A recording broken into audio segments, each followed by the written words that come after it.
తిరుమల కొండ పైన వెంకటేశ్వర స్వామి దర్శనానికి బైక్ రెంట్ తీసుకొని పోతానా నా జర్నీ డీటెయిల్స్ మొత్తం మీకు చూపిస్తా. బండి మీద పోతే అడ్వాంటేజ్ అంటే మంచిగా అన్ని చూడొచ్చు. ఒకసారి అక్కడ చూడండి, మేఘాలు ఎంత మంచి క్లియర్ గా కనబడతాయో. ఆసం ఉందండి క్లైమేట్ మాత్రం. నైట్ 12 నుంచి మార్నింగ్ 3 వరకు వెహికల్స్ అలౌ చేయరు. కొండ కింది నుంచి కొండ పైకి జర్నీ టైం వచ్చేసి 28 మినిట్స్. కొండ పైంచాలి కొండ కిందికి 40 నిమిషాలు పోవాలన్నమాట. అంతకన్నా ముందు పోతే మాత్రం పెనాల్టీ పడుతుంది. ఏప్రిల్ 1943 లా ఈ దిగే ఘాట్ రోడ్ స్టార్ట్ అయింది. ఈ ఘాట్ రోడ్ ని డిజైన్ చేసింది మోక్షగుండ విశ్వేశ్వరయ్య. అలిపిరి 2 కిలోమీటర్స్ స్టోన్ కాడ మీరు గరుడ పక్షిని చూడొచ్చు. ఇక్కడ నుంచి అయితే చాలా క్లియర్ గా పడుతుందండి గరుడ పక్షి. ట్రైన్ దిగి విశ్వాసం అయినా లాకర్ తీసుకున్నా ఫ్రెష్ అప్ అయినా బండి తీసుకున్నా పోతానా పక్కనే ఉంటది. అన్న ఫైనల్ రేట్ చెప్పు. 2 వీలర్ బైక్ రెంట్ ఎంత?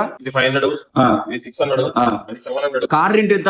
యూజువల్ గా 2200, 2400 ఉంటాయన్న. మీ వాళ్ళు మీ తరఫున ఎవరు వచ్చా 2000 కే ఇస్తాం.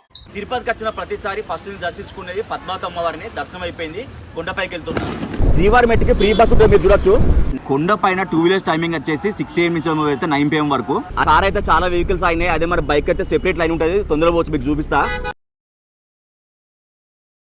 నా చెక్కింగ్ అయితే 5 సెకండ్లు అయిపోయింది. కొండకి వెళ్తున్నా. స్టార్టింగ్ లో మనకు ఒకటి వినాయక టెంపుల్ వస్తుందండి, దర్శనం చేసుకున్నా. ఇక్కడ అడగడుగున గోవింద నామాలు రాసి ఉంటాయి. సో ఒక హాఫ్ అన్ అవర్ లో కొండపైకి వచ్చేస్తాను. ఇది వచ్చి చెక్ పోస్ట్ అనమాట. కొండపైకి రాగానే నేను చేసే ఫస్ట్ పని లక్కీ డీప్ వేసడం అండి. ఆధార్ కార్డు చూపెట్టి లక్కీ డీప్ అయితే వేసేసాను. లక్కీ డీప్ వేసిన తర్వాత వరాసామి దర్శించుకొని 300 స్పెషల్ ఎంట్రీ దర్శనానికి వెళ్తున్నా. 300 ఎంట్రన్స్ దగ్గర బండి పార్క్ చేసా. మీరు చూడొచ్చండి, అదే 300 రూపీస్ ఎంట్రీ స్టార్టింగ్ పాయింట్. నా దర్శనం అయిపోయిందండి. నేను బైక్ పార్క్ చేసిన వేగమామ బిల్డింగ్ వెళ్తున్నా అన్నం తినడానికి. లంచ్ అయిపోయింది, కిందికి వెళ్తున్నా. మీ ఇద్దరం క్లోజ్ ఫ్రెండ్స్ అండి. మాక్సిమం ప్రతి నెల కొండపైకి వచ్చి మీ ఇద్దరం వెంకటేశ్వరం దర్శించుకుంటాము. కొండ పైన 6 ప్లేస్ ఉంటాయి అనమాట. అవన్నీ తిరిగినందుకు ఒక పర్సన్ కి 120 రూపీస్ చార్జ్ చేస్తారు. బస్సు అదే అండి, మీరు చూడొచ్చు బస్సు. అదే బైక్ ఉంటే మంచిగా కొండపైన అన్ని కవర్ చేసుకోవచ్చు. కొండపైకి వస్తే పెట్రోల్ అయిపోతే మీరు ఏం బాధపడకండి.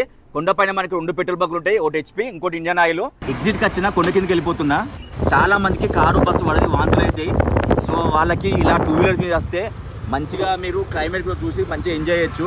మోకాల ప్రాంతం కొద్ది కింది పోతా అంటే ఆ కనబడేది వెంకటేశ్వర స్వామి దేవుడు అక్కచెల్లు ఉంటారు. అలా మంచిగా ఇలా మీరు బండి మీద వస్తే వెంకటేశ్వర స్వామి వారి అక్కచెల్లని కూడా చూడొచ్చండి. మీరు కిందికి వెళ్ళే దారిలో ఆంజనేయ స్వామి టెంపుల్ వచ్చింది, దర్శించుకున్నా. సిటీ వ్యూ చూడండి ఎంత బాగుందో. ఇల్లులన్నీ చిన్న చిన్నగా కనబడుతున్నాయి. ఫ్లైట్ లకి చూసినట్టు అనిపిస్తుంది. ఇదే అండి మన అలిపిరి ఎగ్జిట్. నేనైతే 45 మినిట్స్ వచ్చేసిన. కొండ దిగిన తర్వాత నాకు టైం ఉన్నది. నేను కపిల తీర్థం కూడా దర్శించుకున్నా. మీ ఇద్దరం అయితే కొండ కింద కొండ పైన చాలా ప్లేసెస్ కవర్ చేస్తాం. మాకు మనీ అయితే చాలా సేఫ్ అయినాయి. మీరు కూడా మీ ఫ్రెండ్స్ తో వచ్చినా కపుల్స్ తో వచ్చినా బైక్ ప్రిఫర్ చేయండి, మనీ సేవ్ అవుతాయి. ట్రైన్ టైం అవుతుంది. అన్నకి బైక్ ఇచ్చి వెళ్ళిపోతానా. అన్న థ్యాంక్ యూ అన్న, తక్కువ రేట్ గా రెంట్ ఇస్తాను బైక్. థ్యాంక్ యూ అన్న. జస్ట్ మీకు ఇన్ఫర్మేషన్ ఇస్తున్నా. ఓం నమో వెంకటేశాయ.